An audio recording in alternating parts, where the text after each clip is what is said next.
कैसे से कैले बड़े पवन जी, एक बात मैं आपसे ईमानदारी से कह दूं, ये आप में कौन सा कशिश है जो आप जिधर देखते हैं उधर बिजली गिर जाती है। एक बार मैं चाहता हूं अनुज छोटे भाई के लिए एक बार ताली बजनी चाहिए यार। यही तो हमारे भाइयों का प्यार है। और रही बात जवाब देने के लिए, तो मैं पूरे इस इंडस्ट्री को बता देना चाहता हूं, यूट्यूब वाले जान लो, इसको कल लोड कर देना। आप बहुत बड़े गायक हो सकते हैं, बहुत बड़े नायक हो सकते हैं, लेकिन बहुत अच्छे इंसान नहीं हो सकते भोजपुरी में। अगर कोई अच्छा इंसान है तो मैं ईमानदारी से कहता हूं ये पवन जी हैं। और रियली मैं कहता हूं पवन जी आज भी अपने भाई, परिवार, माँ बाप के साथ रहते हैं, जो बहुत बड़ा अपने को समझ रहा है। जाके उनका इतिहास और भूगोल खंगाल लीजिए को कहाँ है और उनका परिवार कहाँ है, ये यूट्यूब पर डाल दो। अरे जाए दे, मर दे रहे थे।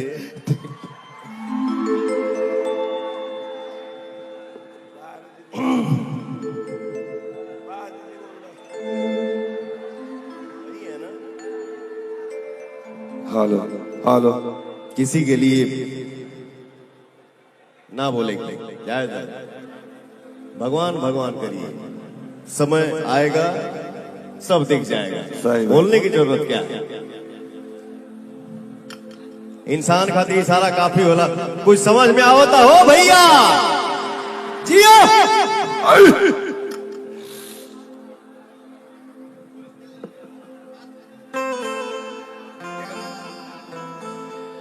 हेलो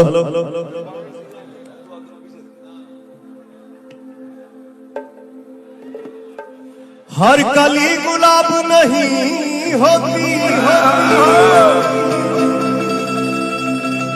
हर कली गुलाब नहीं होती, जो प्यालों में झलकती है वो शराब नहीं होती।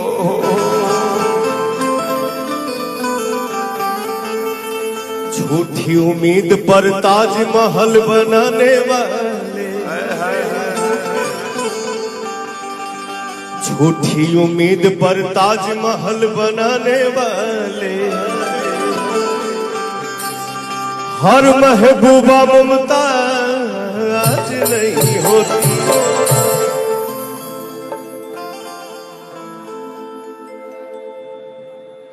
एक तो हमार गाना बा, बहुत पुरान गाना, लेकिन कुछ ऐसा गाना वो हमारे जीवन में जो ने गाना के आप लोग हमेशा प्यार दिला जाए। हमरे खातिर तोहरा के दुनिया में भेजले बड़े अब जौना आवाज के पीछे आगे हैसन गड़गड़ाहट होके ओकर पत्ता के हिला पाई ना जी, बस के बात नहीं के। हमरे खातिर तोहरा के दुनिया में भेजले बड़े भगवान, बड़ी फुर्सत से तोहरा के बनौले बड़े भगवान, बड़ी फुर्सत से तोहरा के बनौले बड़े।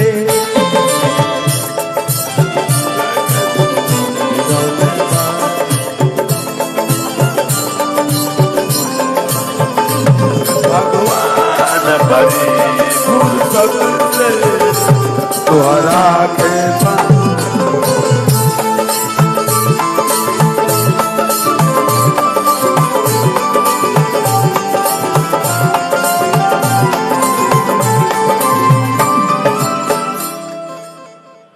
अच्छा, आप लोगन से एगो रिक्वेस्ट बा,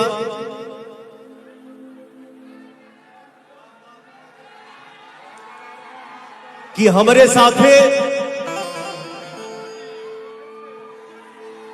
साथे जौन गायिका गाना गौले भैया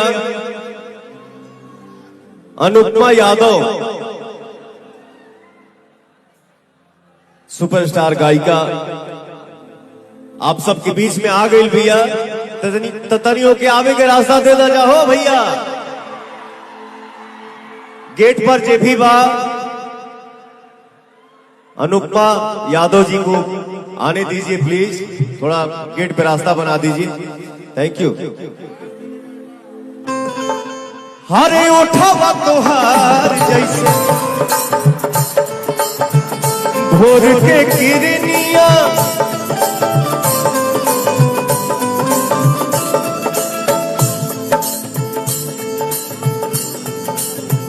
अखिया में प्यार के समायल बा दुनिया, प्यार के समाई बदुनिया,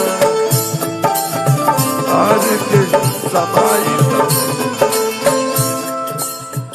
उठावा तोहार जैसे भोर के किरनिया, अखिया में प्यार के समायल बा दुनिया।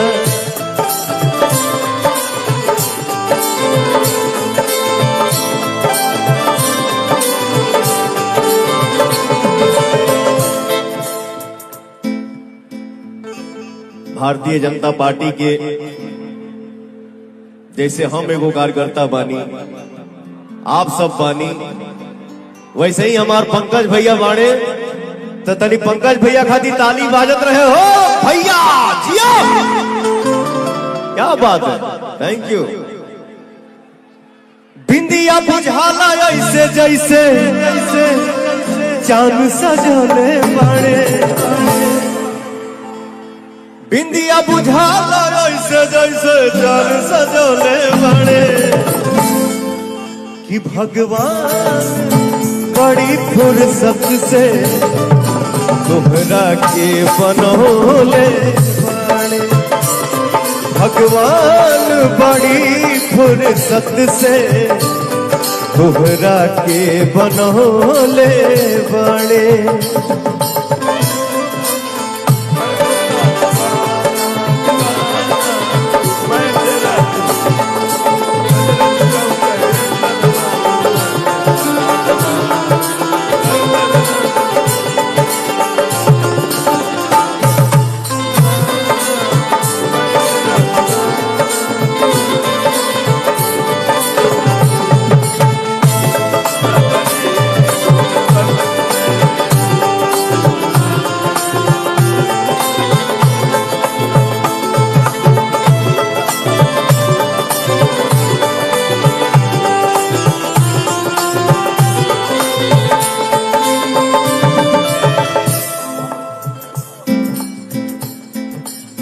हर केहू के ईमान रही नहीं ओकरा बस में,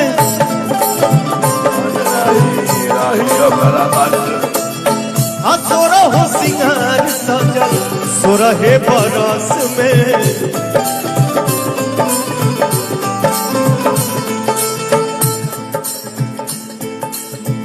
केहू के ईमान रही नहीं ओकरा बस में, असोरा हो सिंगार सजल सोरहे बरस में,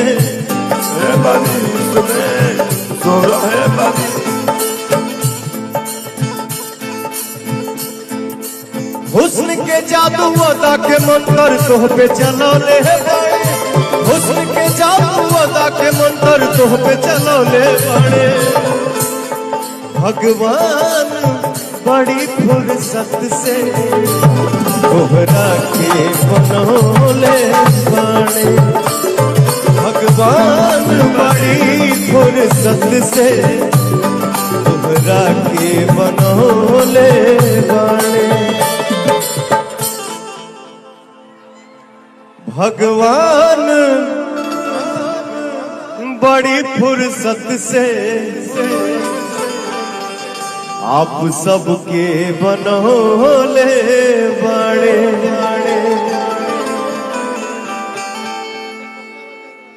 ए भैया हेलो, जाए तो जा, तूरा जा मत,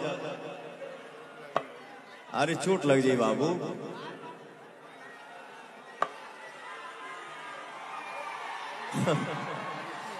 हमारे जितने व्यवस्थापक भाई हैं, वो हमको इशारा कर रहे हैं भैया तनी समझाव, लेकिन क्या करिएगा, यही प्यार है। हवा चलेला तो कितना बैरियर टूट जाला।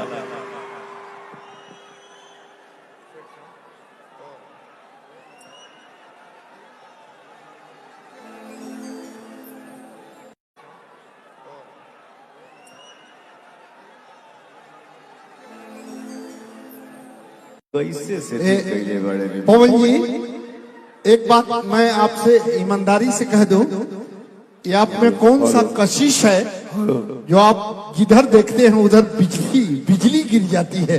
एक बार मैं चाहता हूं अनुज छोटे भाई के लिए एक बार ताली बजनी चाहिए यार। यही तो हमारे भाइयों का प्यार है। और रही बात जवाब देने के लिए, तो मैं पूरे इस इंडस्ट्री को बता देना चाहता हूं, यूट्यूब वाले जान लो, इसको कल लोड कर देना। आप बहुत बड़े गायक हो सकते हैं, बहुत बड़े नायक हो सकते हैं, लेकिन बहुत अच्छे इंसान नहीं हो सकते भोजपुरी में।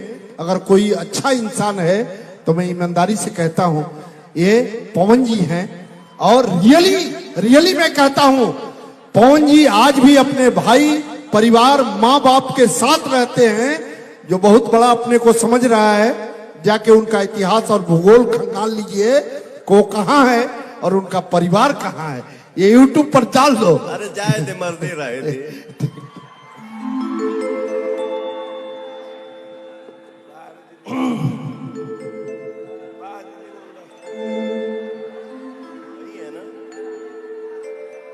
हेलो हेलो, किसी के लिए ना बोलेंगे, जाए जाए, भगवान भगवान करिए, समय आएगा सब दिख जाएगा। सही बात। बोलने की जरूरत क्या है, इंसान खातिर इशारा काफी होला। कुछ समझ में आवता हो भैया जियो।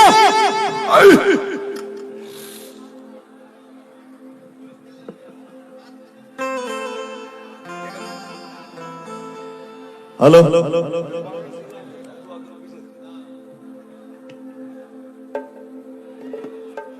हर कली गुलाब नहीं होती, हर कली गुलाब नहीं होती, जो प्यालों में झलकती है वो शराब नहीं होती।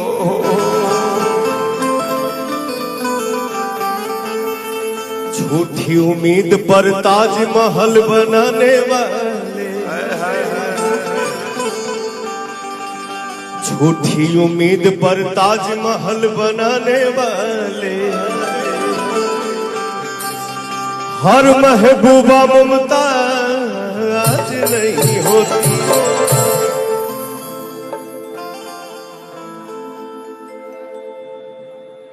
एक तो हमार गाना बा, बहुत पुरान गाना, लेकिन कुछ ऐसा गाना बा हमारे जीवन में जो ने गाना के आप लोग हमेशा प्यार दिला जाए। हमरे खातिर तोहरा के दुनिया में भेजले बाड़े, अब जौना आवाज के पीछे आगे ऐसन गड़गड़ाहट होके ओकर पत्ता के हिला पाई ना जी, बस के बात नहीं के। हमरे खातिर तोहरा के दुनिया में भेजले बड़े भगवान, बड़ी फुर्सत से तोहरा के बनौले बड़े भगवान, बड़ी फुर्सत से तोहरा के बनौले बड़े।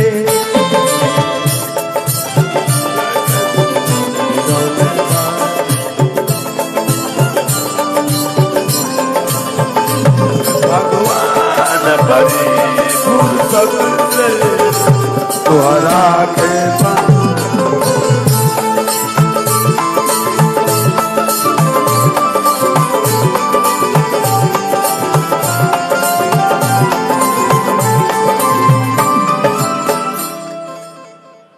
अच्छा, आप लोगन से एगो रिक्वेस्ट बा,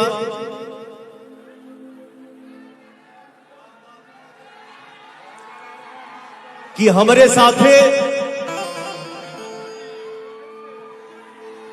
साथे जौन गायिका गाना गौले भैया अनुपमा यादव, सुपरस्टार गायिका, आप सबके बीच में आ गई भैया। ततनियों के आवे के रास्ता दे दा जाओ भैया। गेट पर जे भी बा अनुपमा यादव जी को आने दीजिए प्लीज, थोड़ा गेट पे रास्ता बना दीजिए। Thank you. हरे उठावा तोहार जैसे भोर के किरनिया,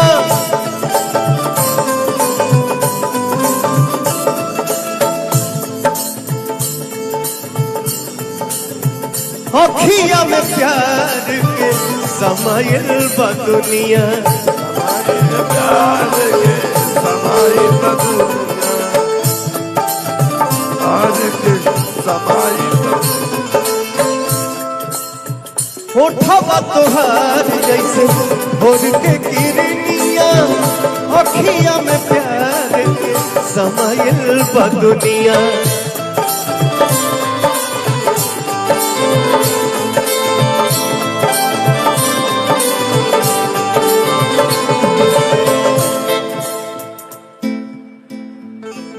भारतीय जनता पार्टी के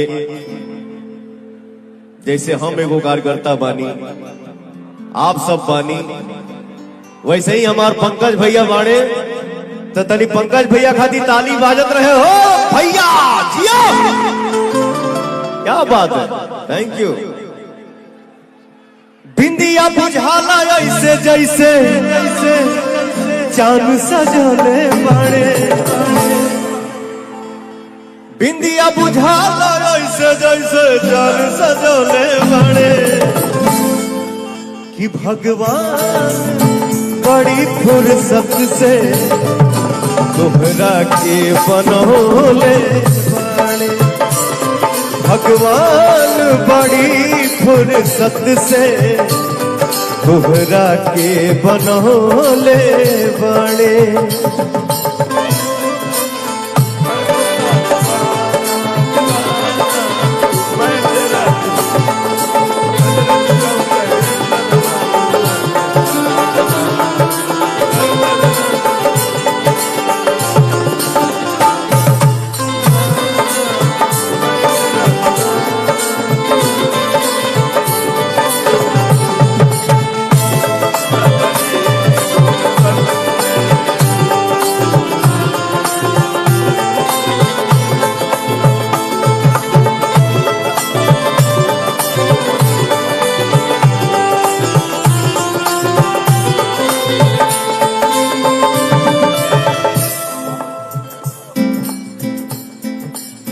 हर केहू के ईमान रही नहीं ओकरा बस में,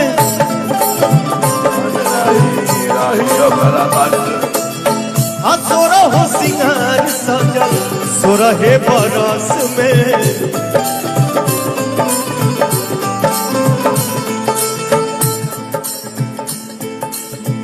केहू के ईमान रही नहीं ओकरा बस में, असोरो सिंगार सजल सोरहे बरस में, सोरहे बरस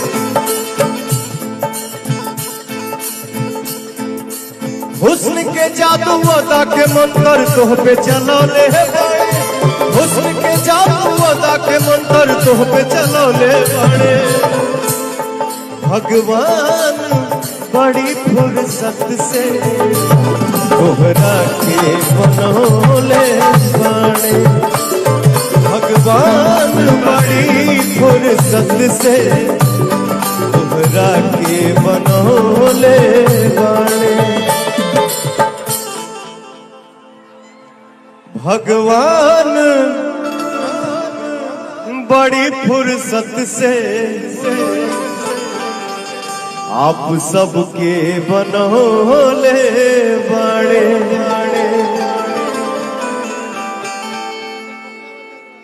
ए भैया हेलो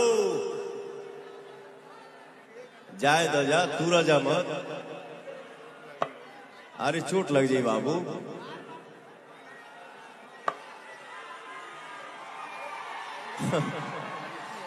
हमारे जितने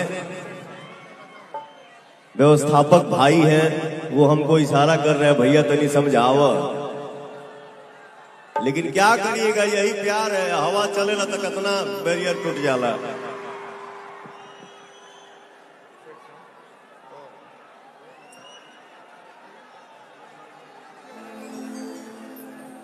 कैसे से बड़े पवन जी एक बात मैं आपसे ईमानदारी से कह दूं कि आप में कौन सा कशिश है जो आप जिधर देखते हैं उधर बिजली गिर जाती है।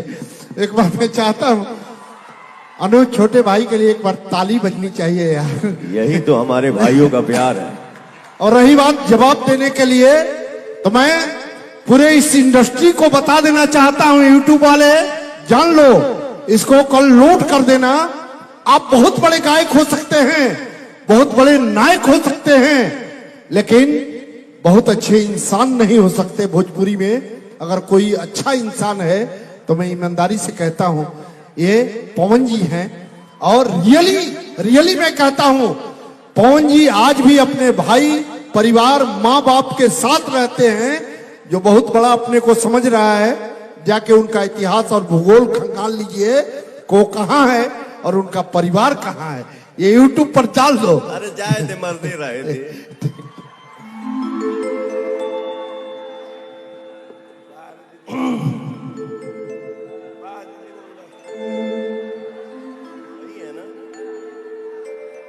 हेलो हेलो किसी के लिए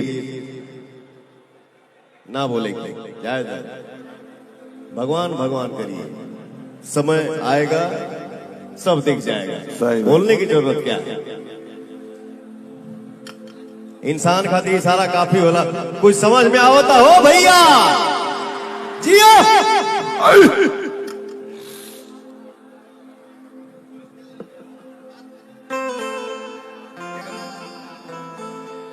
हेलो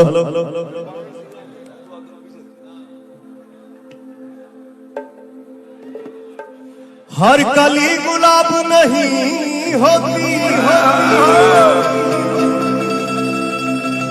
हर कली गुलाब नहीं होती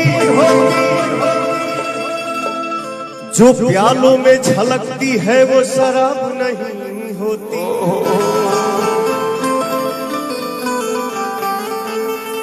झूठी उम्मीद पर ताजमहल बनाने वाले झूठी उम्मीद पर ताजमहल बनाने वाले हर महबूबा मुमताज नहीं होती।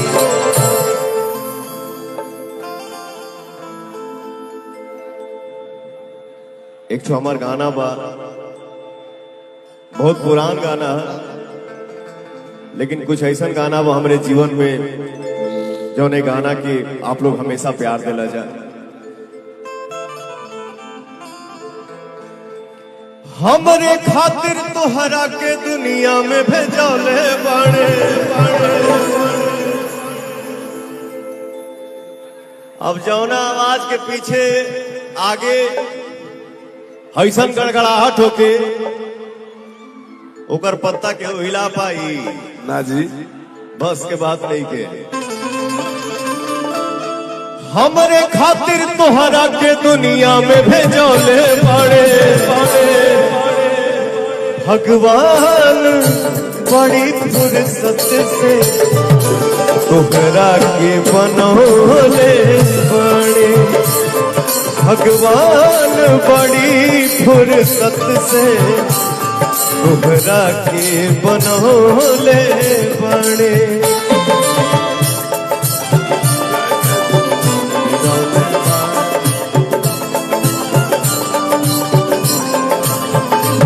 भगवान बड़ी फुर्सत से तोहरा के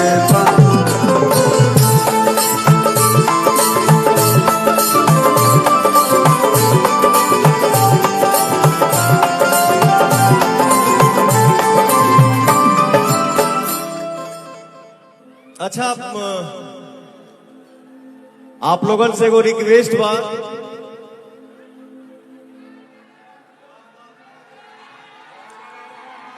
कि हमरे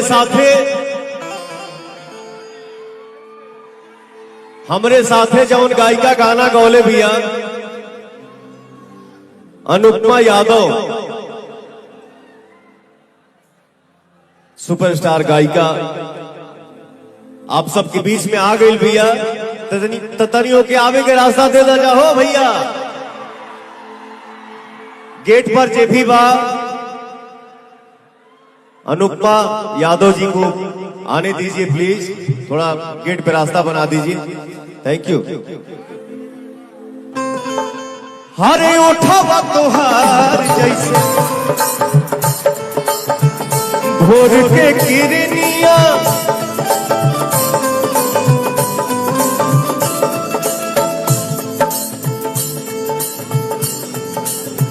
अखिया में प्यार के समायल बा दुनिया, प्यार के समाई बदुनिया, प्यार के समाई होठवा तोहार जैसे भोर के किरनिया, अखिया में प्यार के समायल बा दुनिया।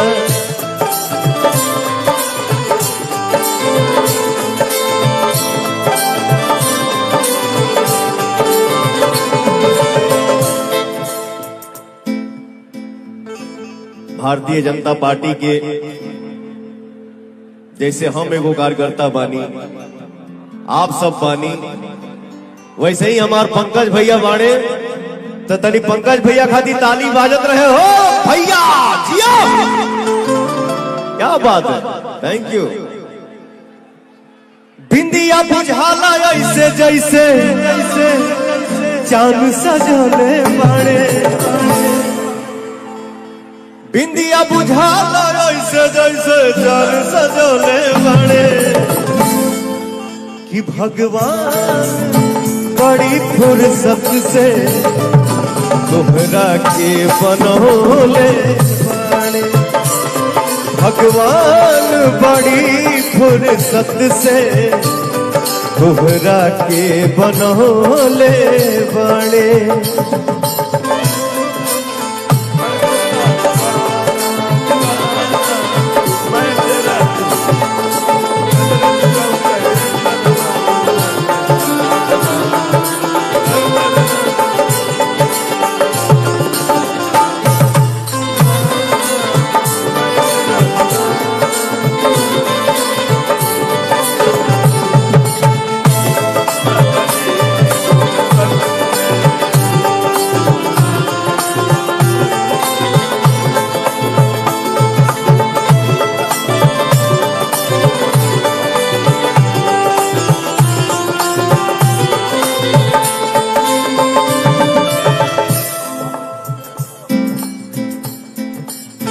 हर केहू के ईमान रही नहीं ओकरा बस में,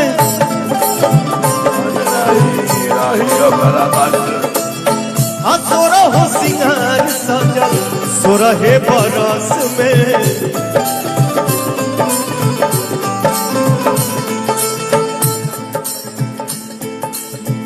केहू के ईमान रही नहीं ओकरा बस में, सोरह हो सिंगार सजल सोरहे बरस में,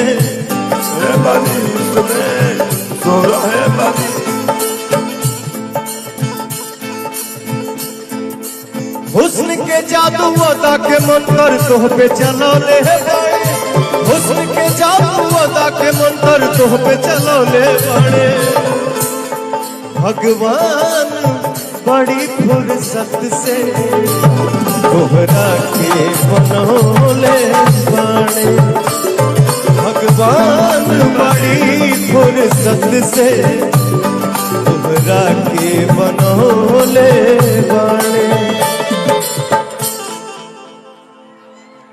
भगवान बड़ी फुर्सत से आप सबके बनोले बाड़े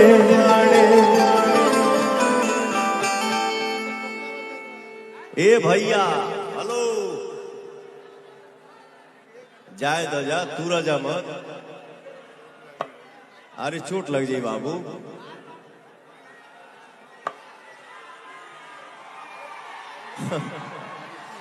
हमारे जितने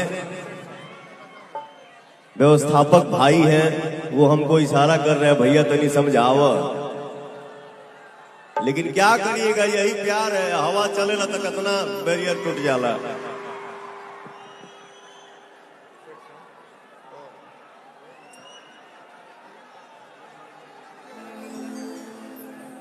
कैसे से बड़े पवन जी एक बात मैं आपसे ईमानदारी से कह दूं कि आप में कौन सा कशिश है जो आप जिधर देखते हैं उधर बिजली गिर जाती है। एक बार मैं चाहता हूं अनुज छोटे भाई के लिए एक बार ताली बजनी चाहिए यार। यही तो हमारे भाइयों का प्यार है। और रही बात जवाब देने के लिए तो मैं पूरे इस इंडस्ट्री को बता देना चाहता हूं यूट्यूब वाले जान लो इसको कल लोड कर देना।